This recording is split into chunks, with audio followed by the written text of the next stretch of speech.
Hello there, and welcome back. Today we're flying a Bf-109 F4 in RRB.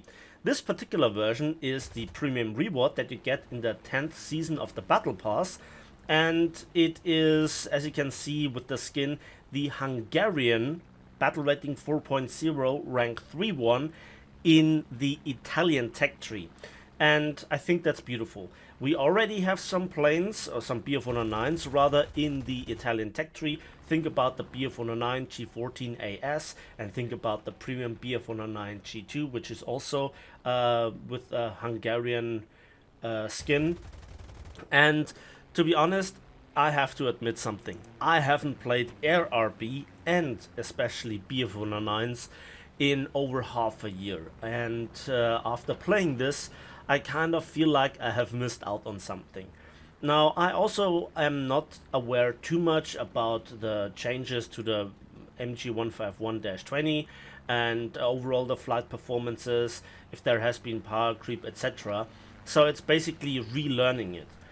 Before we talk about the planes, the pros and cons, there is one unique thing that this one brings with it, and it's with the payload options, because you have access to a single incendiary bomb, aka a napalm bomb. I highly approve of this, and this is something that neither the German versions nor the American premium F4 gets, and that's awesome.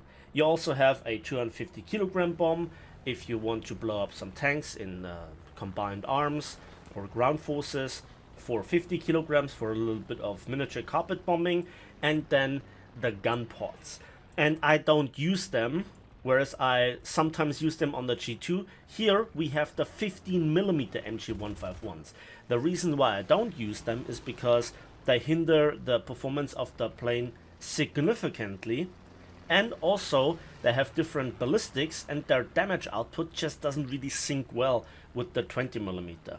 So I rather focus here on the single 20mm, which is mounted basically inside of the engine. It's a bit more complicated than this, but it's central mounted, and it has 200 rounds of ammunition. Those mine shells tear things apart, and they are topped off literally by two 7.92mm machine guns that also have quite a lot of ammunition. And with the mixed belt, basically, they actually have quite the good mixture of setting fires and dealing damage. So I like those MGs quite a bit as far as MGs go.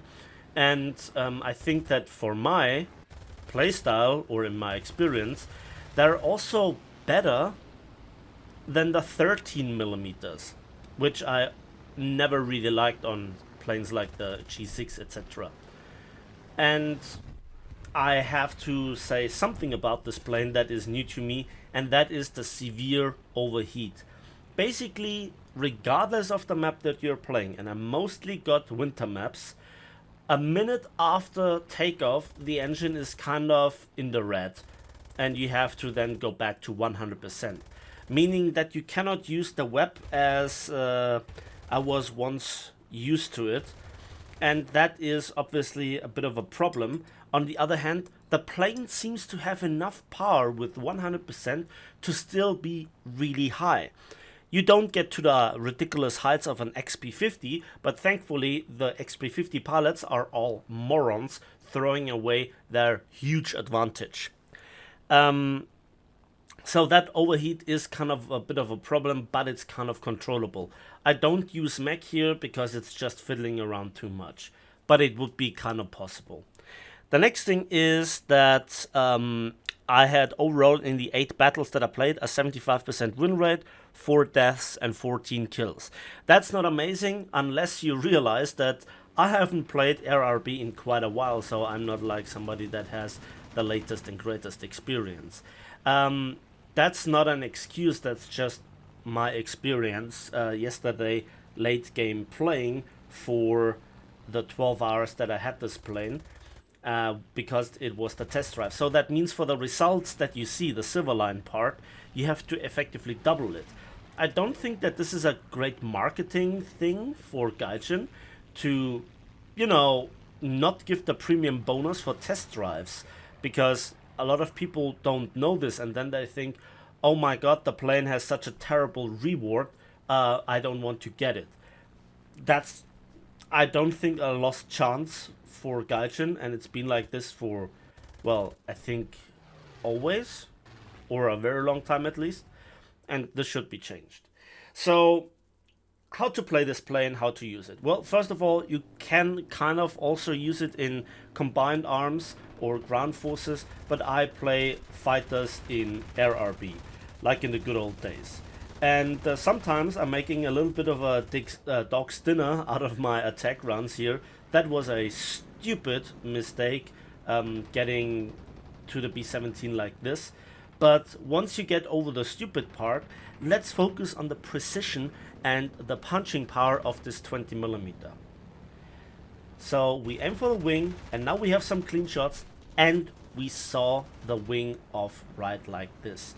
I knew that there was a Spitfire behind me, but I thought I still had enough time to deal with that B-17. And now we go into a heavy dive with a damaged engines, and there are two Spitfires behind me. A 109 is kind of interrupting their attack run. I still pull away kind of from them, but it would take me, and in the long run I would succumb. But then the Bf-109 breaks off. I have over 700 kilometers per hour, and you see how the rudder again interferes here a little bit, and then I just pull up like an absolute madman, and then the Spitfire makes something stupid.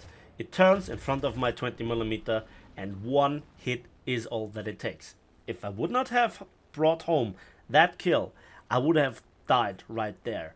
And some of the deaths that I had were from landing, because here I did a belly landing, and there was also a belly landing in a previous battle where I then just was counted as dead because a wingtip was gone, and I just slammed a bit too hard into the ground, but I still was repaired, you know, with the 50-second timer instead of the 10-second timer. So I think that this plane is fun. It teaches you quite a lot if you don't have already Bf-109s. If you have gone through other tech trees and you have bought the Battle Pass, you'll pick this up by yourself basically, and you should give it a try.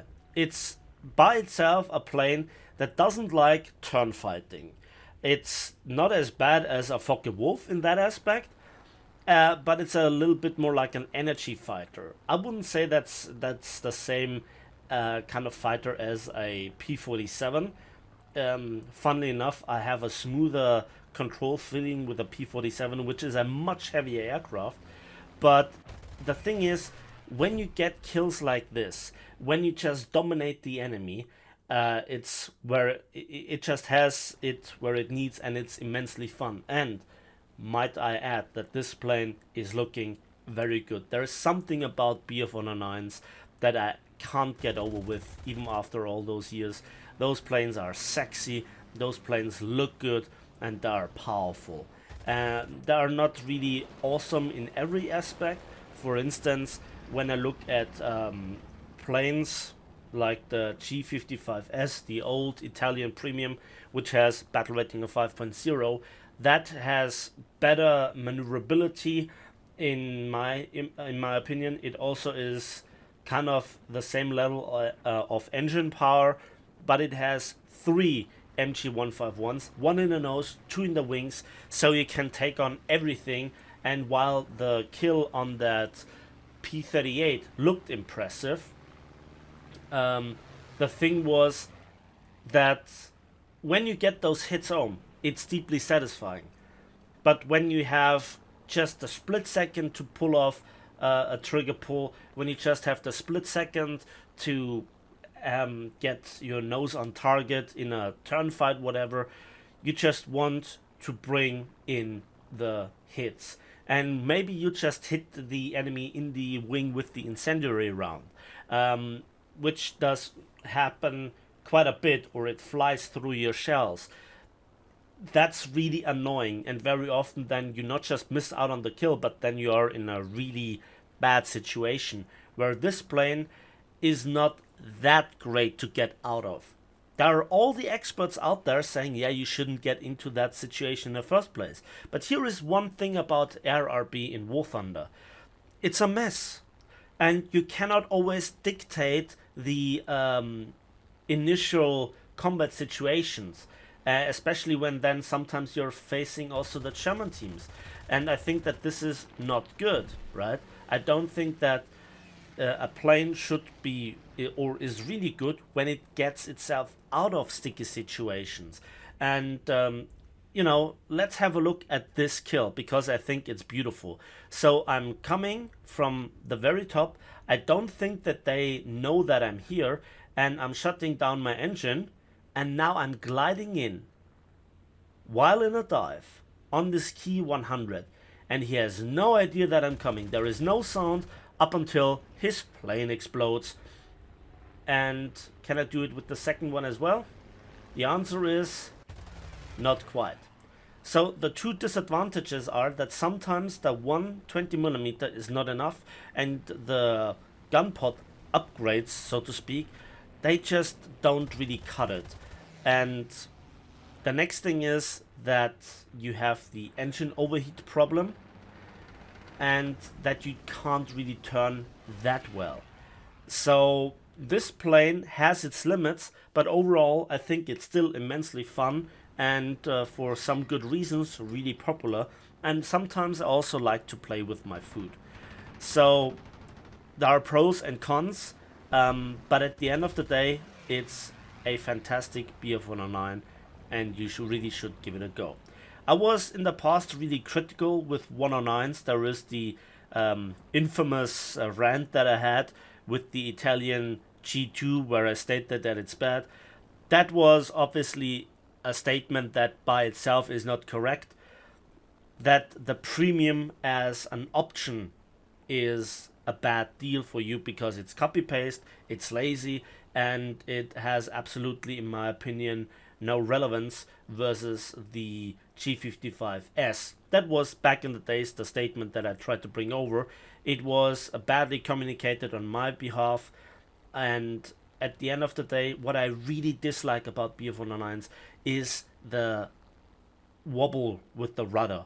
That sometimes you have that clean shot and then you just won't turn to the side for the few centimeters that you need to get in the precise shots. It's a long story. I'm playing this game for the better part of 10 years. In 2 months it will be actually 10 years, and that's roughly a third of my lifetime, believe it or not. And still I like kills like this where you can trick the enemy when you turn around and just finish them off. It's a beautiful plane, good performer, and I'm looking forward to reading your comments. That's it for me today, so thanks for watching, thanks for listening. Please give this video a like if you did, subscribe if you want to see more, and we'll see each other on the waves, on the battlefields, and in the skies of War Thunder.